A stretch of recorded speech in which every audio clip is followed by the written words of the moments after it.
جو گفتگو وہاں پہ ان کے بھی سارے لیڈر آئے ہوئے ہوں، ادھر کے بھی آئے ہوئے ہوں، تو اس سے یہ کہ گفت و شنید سے کوئی راستہ نکل آئے۔ چنانچہ 1915 میں بمبئی میں اجلاس ہوا اور 1916 میں لکھنؤ میں، اور لکھنؤ میں پہلی مرتبہ ہندوؤں نے کچھ مسلمانوں کے اس مطالبے کو تسلیم کیا کہ انتخابات جو ہیں جداگانہ اصول پر ہوں گے، مسلمانوں کو ان کی جو تعداد ہے آبادی کی اس کی نسبت سے سیٹیں ملیں گی۔ یہ جناح کی بہت بڑی کامیابی تھی، لیکن اس کے پس منظر میں نوٹ کیجئے ایک اور چیز تھی بڑی اہم۔ سن 1918-19 سے ایک عظیم تحریک ہندوستان میں شروع ہو چکی تھی، تحریک خلافت، کیونکہ خلافت عثمانیہ کو ختم کرنے کے لیے بڑی سازشیں چل رہی تھیں، یہودی سرگرم تھے اور برطانیہ کے ذریعے سے وہ چاہتے تھے کہ اس کو جو ہے وہ ختم کیا جائے، خلافت کو۔ اس وقت ہندو مسلمان ایک ہو گئے تھے۔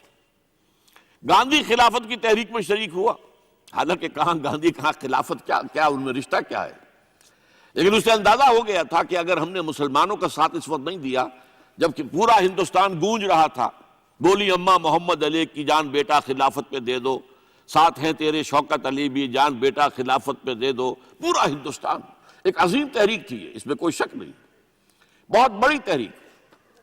لہذا اس پس منظر میں اسی کا اثر میں سمجھتا ہوں یہ ہوا کہ لکھنؤ پیکٹ ہوا 1916 میں، اور قائد اعظم کو اس میں کچھ سہولت جو ہے وہ نظر آ گئی، اپنی کامیابی کی شکل نظر آئی۔ لیکن جیسے ہی تحریک خلافت ختم ہوئی، ختم تو اس لیے ہو گئی کہ مصطفیٰ کمال پاشا نے خود ختم کر دی خلافت۔ وہ تو جیسا کہ پھر علامہ اقبال نے بھی کہا تھا، چاک کر دی ترک ناداں نے خلافت کی قبا، سادگی اپنوں کی دیکھ اوروں کی عیاری بھی دیکھ۔ بہرحال خلافت ختم ہو گئی تو وہ سارا جوش خروش وہ سارا ختم ہو گیا۔ اس لحاظ سے یہ ہے کہ صورتحال تبدیل ہو گئی، اور اب ہندوؤں کے اندر دوبارہ وہ اپنی جو عصبیت اور مسلمانوں کے خلاف ان کے اندر جو جذبات تھے وہ اوپر ابھر کر آئے۔ چنانچہ 1928 میں نہرو رپورٹ شائع ہوئی ہے، جس نے کہ اس معاملے کے اندر ساری امیدیں جو مسلمانوں کو ہو سکتی تھی ہندوؤں سے، ان سب کا قلع کما کر دیا، اور معلوم ہوا کہ ہندو کسی درجے میں بھی مسلمانوں کو کوئی حیثیت دینے کو تیار نہیں۔ یہ نہرو رپورٹ جو ہے یہ بہت ہی سمجھیے کہ ٹرننگ پوائنٹ ہے۔ اس کے بعد جناح صاحب نے کوشش اور کی، تجاویز دہلی کچھ اور خاکہ دیا کہ کم سے کم یہ مان لو، وہ بھی رد کر دی گئی۔ پھر 14 نکات دیے، وہ بھی رد کر دیے گئے۔ اس کا نتیجہ یہ نکلا کہ انتہائی مایوس، دل گرفتہ، دل شکستہ ہو کر محمد علی جناح نے ہندوستان کو خیر باد کہہ دیا۔ یہ نوٹ کیجئے، ان کی زندگی کا ایک دور یہاں ختم ہوتا ہے۔ 1931 میں وہ انگلستان منتقل ہوئے، ایک کوٹھی خریدی، اپنی لیگل پریکٹس شروع کر دی، اور ہندوستان کی سیاست سے بالکل کنارہ کشی کر لی۔ اب آئیے ذرا دوسری طرف، دوسری شخصیت جو ابھری وہ کون؟ علامہ اقبال۔ میں عرض کر چکا ہوں کہ ان کی ابتدائی تعلیم میں اور خاندانی پس منظر کے اندر مذہبی اثرات بڑے گہرے تھے۔ بہرحال انہوں نے ایم اے کیا ہے غالباً 1897 میں، اور اس وقت کا کچھ اقبال جو ہے، اس وقت سے لے کر 1905 تک کا اقبال، ایک طرف تو اس میں بھی نیشنلزم تھا، ہندی نیشنلزم، یہ نوٹ کر لیجئے۔ چنانچہ اسی دور کا اس کا ترانہ ہے، سارے جہاں سے اچھا ہندوستان ہمارا۔ آج بھی جو ہندوستان کا ریڈیو ہے اور ہندوستان میں حکومت کے زیر اہتمام اس ترانے کی جو ہے وہ بڑی سرپرستی ہوتی ہے، بہت اس کو جو ہے نشر کیا جاتا ہے، سارے جہاں سے اچھا ہندوستان ہمارا، ہم بلبلیں ہیں اس کی وہ گلستاں ہمارا۔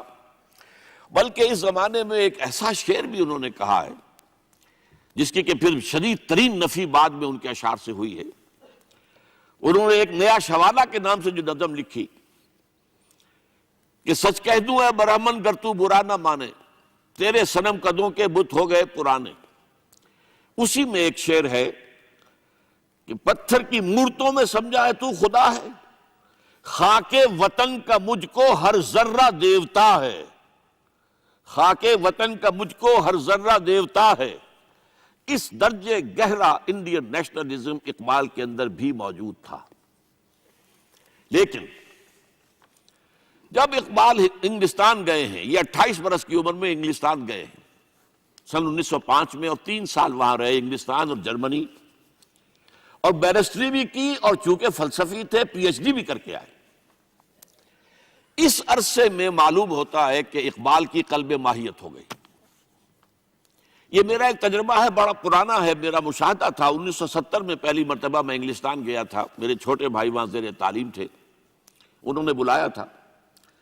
وہاں میں نے دیکھا کہ یونیورسٹیوں میں پڑھنے والے ایک P H D, 2 P H D کرتے ہوئے لوگ بیٹھتے ہیں، جمعے کے روز قرآن پڑھتے ہیں، درس قرآن ہوتا ہے، اور وہ ایک دوسرے سے قرآن پڑھ کے سنتے بھی ہیں تاکہ جو تجوید کی غلطیاں ہوں ان کی تصحیح ہو سکے۔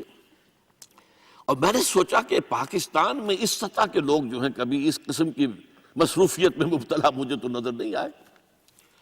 تو اس کا مجھے ایک اصل میں تجزیہ میرا یہ تھا کہ جن لوگوں کی بنیادی تربیت میں اور خاندانی اثرات میں مذہب کا ایلیمنٹ موجود ہوتا ہے، چاہے وہ ہندوستان میں رہتے ہوئے وہ زیادہ ظاہر نہ ہو، نمایاں نہ ہو، اس کے آثار سامنے نہ آئے، لیکن جب وہ ایک مخالف ماحول میں پہنچتے ہیں، اس مخالف ماحول میں ان کے اندر کا وہ چنگاری ان کی جو ہے وہ شعلہ بن کر بھڑکتی ہے۔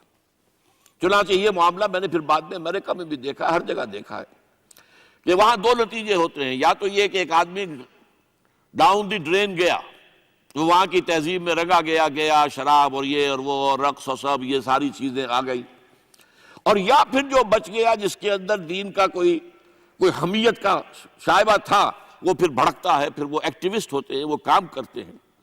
لہذا یہ معاملہ جو ہے علامہ اقبال کے ساتھ پیش آیا، اور خود انہوں نے کہا بھی ہے مسلمان کو مسلمان کر دیا طوفان مغرب نے۔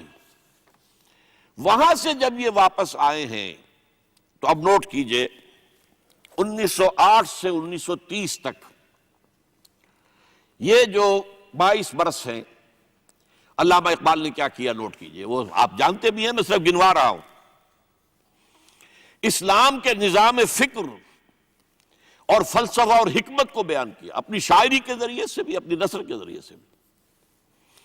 قرآن کی ایک نہایت جدید اور بہت عمدہ تفسیر، اگرچہ تفسیر کے نام سے آپ کو کہیں تفسیر اقبال نہیں ملے گی، لیکن کلام اقبال خود تفسیر ہے، خود دعویٰ کرتا ہے کہ میرے پیغام میں سوائے قرآن کے اور کچھ نہیں ہے۔